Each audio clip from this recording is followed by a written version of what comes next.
శివుని చేరేదెలా దరికి దారేదని హరుని సెలవీమని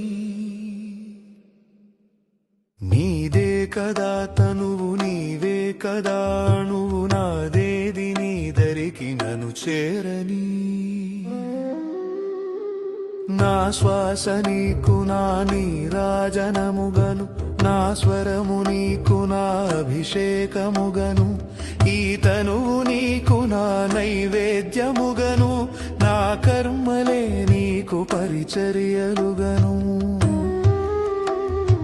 అక్షరములు నీకు అక్షతలుగాను పదమాలలను నీకు పూమాలికగను కరతాళ ధ్వనులివే మేళతాళాలుగను సేవించనా నిన్ను నీ భక్తునిగను